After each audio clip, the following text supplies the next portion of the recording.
Weavers, iron smelters, and factory owners. In this lesson, we are going to discuss about the crafts and industries of India during British rule. The Britishers focused on two industries. One is textile industry, the other one is iron and steel industry. Both these industries were crucial for the industrial revolution in the modern world. Mechanized production of cotton textiles made Britain the foremost industrial nation in the 19th century. Iron and steel industry started growing from 1850s. So from then onwards, Britain came to be known as the workshop of the world. So Britain is also known as England. So England is also known as the workshop of the world. So which country is known as the workshop of the world? Yes, either Britain or England. Anyone is correct. Now, the industrialization of Britain had a close connection with the conquest and colonization of India. We know that the English East India Company took lot of interest in trade, and this interest towards trade led to the occupation of territory. They started occupying our country for the purpose of increasing their trade. The pattern of trade changed over the decades due to their interest towards trade. In the late 18th century, the company was buying goods in India and exporting them to England and Europe, making profit through this sale.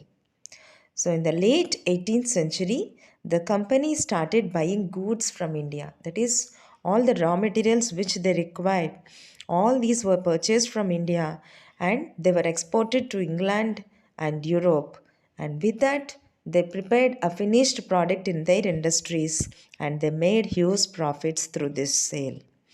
With the growth of industrial production, British industrialists began to see India as a vast market for their industrial products. So, because of this industrial production increase, the British industrialists they expected that India could become a very big market, a vast market means a very big market for selling their industrial products. And they started manufacturing goods from Big Britain and they started bringing those to India and selling in India. So, because of this, how did it affect on our Indian crafts and industries? The Britishers they purchased the raw materials from India for a less price and exported them to England, made it a finished product, brought them back to India again, and sold for very cheap price. So, do you think it affects our Indian industries? Indian textiles and the world market. Now let's just look about this textile production. Around 1750s, before the British conquered Bengal, India was by far the world's largest producer of cotton textiles. So during 1750s, before British conquered Bengal, India was by far the world's largest producer of cotton textiles. Indian textiles had long been renowned both for their fine quality and exquisite craftsmanship.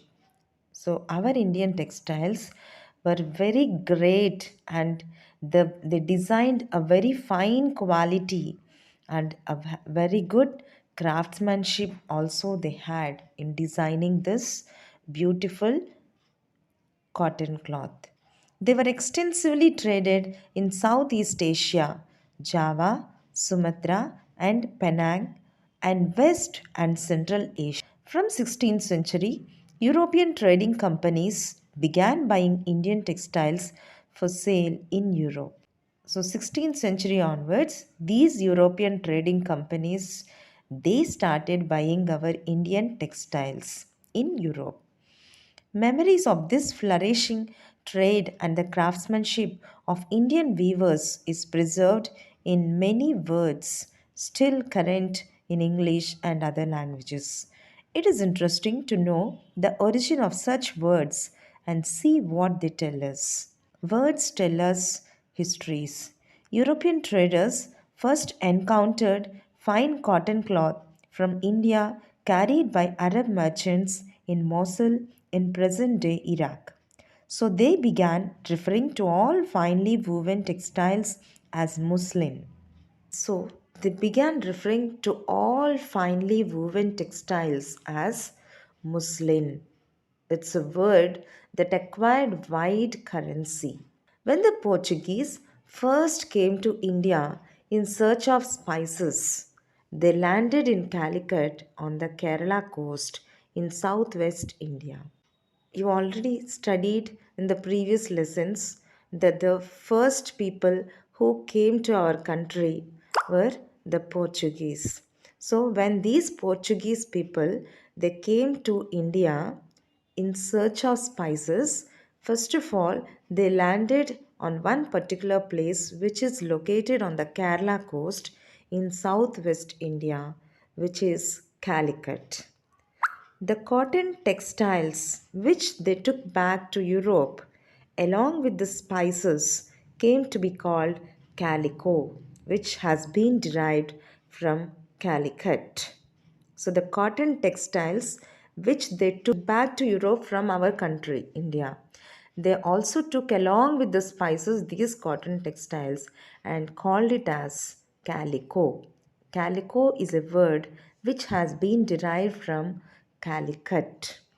And later on, calico became the general name for all cotton textiles.